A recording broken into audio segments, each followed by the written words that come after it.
Around 10 months ago, I put out a video on a game that had just been announced called Ready or Not. It looked like a very ambitious tactical shooter being made by an incredibly small development team. I'm almost sure that back then it was only being worked on by 3 people.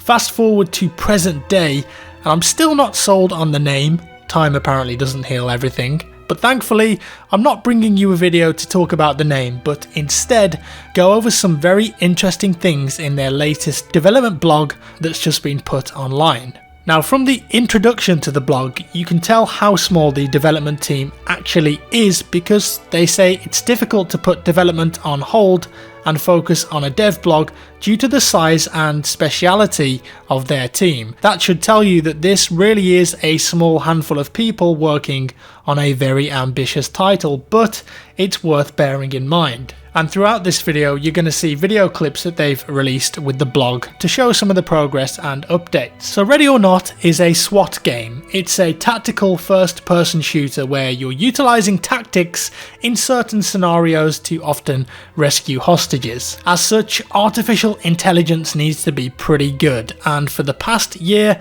that's been something the developers have been working on. The idea is that both SWAT and suspect artificial intelligence act realistically and provide a big challenge for the player. For instance, if you don't secure a suspect properly, he might try and get back up and find something to defend himself with or try and escape. When playing single player in this game, you'll be the SWAT commander and you'll have 4 SWAT officers under your command. So the AI needs to be on point. They have to look and act like they're highly trained operatives performing tactical actions, but also be able to act dynamically when needed based on a situation. So moving into rooms tactically, clearing them using proper techniques or holding intelligent angles when waiting for commands, etc. are very important. SWAT officers will drop chem lights in cleared rooms. They'll make arrests and even collect evidence in their vicinity upon command if the area is deemed clear.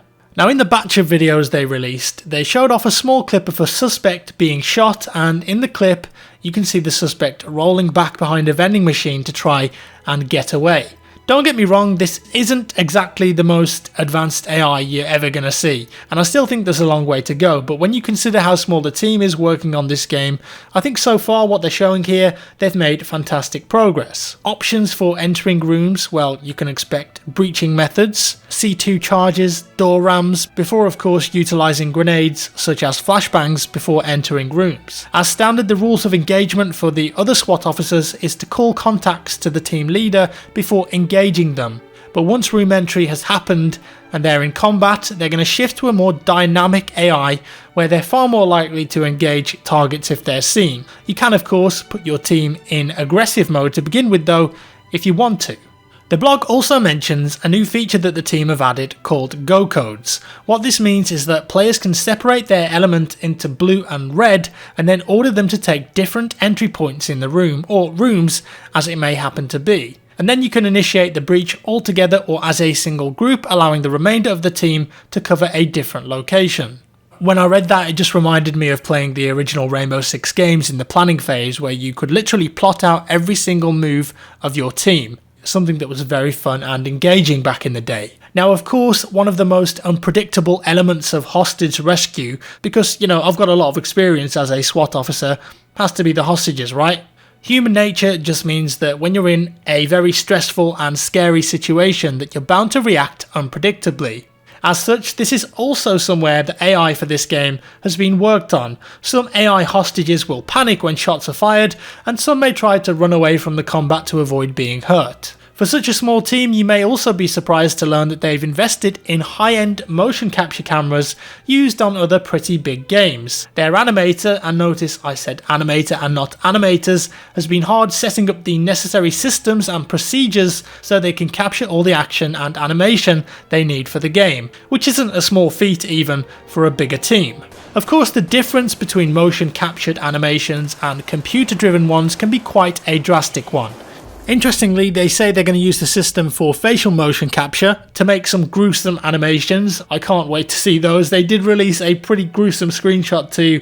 It looks like the gore aspect of this game is going to be pretty visceral and realistic. And while we're on the subject of animations, this is also a big area of improvement that they've made in the past year. Weapons will shake and jolt about in a realistic fashion when fired, and can be adjusted based on the weapon's weight, attachments and the conditions of the officer using them. They say that their animations have been inspired heavily by Killing Floor 2's first-person player animations, and I have to admit they do look a bit similar at times. Right now, the death animations are very work in progress, but I do expect to see some improvement there over the next few months. But what about the gameplay though? Have they announced any new details about that? Well yes, as it happens they have. Projectile dynamics for example. Now this sounds very in-depth. Listen up. So in this game, when you're firing a bullet through an object, you're going to be able to predict much better where the bullet is going on the other side of the wall or the thing that you're shooting through if the bullets are impacting parallel to your firing position. If you're firing through an object at a higher angle or a lower angle, then that's going to result in a larger trajectory offset, or it might even ricochet the bullet on the other side when the appropriate surface is impacted. And the devs say that the aim of this is to make combat more frantic and unpredictable when an officer misses his shots, ensuring that players consider all options before they engage. Now I don't know if any other games have done this, I bet a couple probably have, but what I know is that in games where wall banging is prominent and part of the meta, such as Rainbow Six Siege or Counter-Strike, the bullets just continue through the wall on their original trajectory. They might have their damage changed a bit, but they still go in exactly the place that they were going if they go through the wall, if you get me. But in Ready or Not, if they get that system that I've just explained working well, then that's definitely going to add another level of depth and skill to wall banging.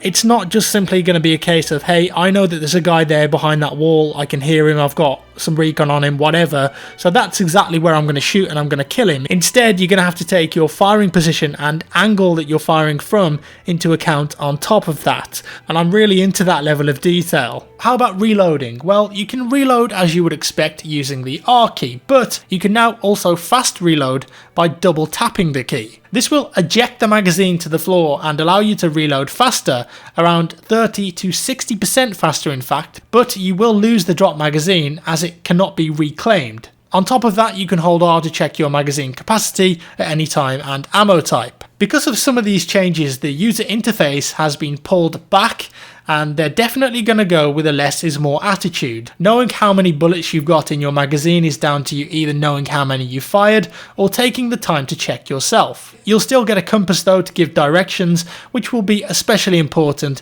when playing with non-AI players. The speed system has seen adjustments too, so now it uses a tiered system, and that means that via your scroll wheel you can select from 5 paces of movement. The idea of this is that you can coordinate speeds with your teammates. It's going to affect your audio footprint too. Now I'm not really sure about having set speeds on the scroll wheel, but I think it's something that I just have to try. They use a similar system in Tarkov from what I remember. I don't mind it there, but it is a little bit hard to get used to. In terms of grenades in the game, they're going for flashbangs, CS gas, sting balls and the 9-bang. You can throw underhand and overhand, and some grenades will have their effects mitigated by other devices. For instance, the CS gas can be negated with the gas mask that you select during loadout. If you have a shield equipped, that can also reduce some of the effects of the flashbang, for example. The important thing to remember is to select the right grenade and loadout for the job when you're in the setup phase. The game is also taking advice from real SWAT units apparently to get the authenticity of the SWAT gear and loadout just like you'd expect from real life officers. Even the suspects in the game are loosely based off images of masked IRA forces, and scanning equipment has been used here to allow for high quality capture of real world subjects for use in the game. The team travelled overseas and scanned over 128 men, women and children for use in the game. Instead of having a randomly generated head on a body, you'll get a fully detailed individual suited to that environment. And from internal playtests, the studio say that you could comfortably get 50 to 70 AI on a level without it impacting on performance. Sounds pretty impressive. There are some other interesting mechanics that they've talked about here, including the sniper ballistics and some other things that are just too work in progress to show yet, but hopefully we'll get to see those soon and perhaps get our hands on the game. I'd love to play this game. It looks very reminiscent of the old SWAT and Rainbow Six games. overall, after seeing this new update, I'm still pretty excited for the game. I hadn't forgot about it. The initial trailer was very interesting too. I know that with such a small team though, it can be really hard to get something polished here, but I'm willing to give the team the benefit of the doubt, and it looks like they're doing a great job so far. Their main competition though, of course, is Rainbow Six Siege on the surface, and while this is going for a far more authentic experience than Siege, you have to assume that that's a big challenge ahead of them. I'm definitely going to be following Ready or Not and giving you guys updates on this game, but do let me know what you think down in the comments below. Are you interested in this? Obviously it's a very hardcore tactical shooter, so it's not going to appeal to everyone, but I think out of my audience there's definitely going to be some crossover there. And that's all for today guys. If you enjoyed the video, give me a like. If you didn't, dislike it. Subscribe if you want to see more, and I'll see you in the next one.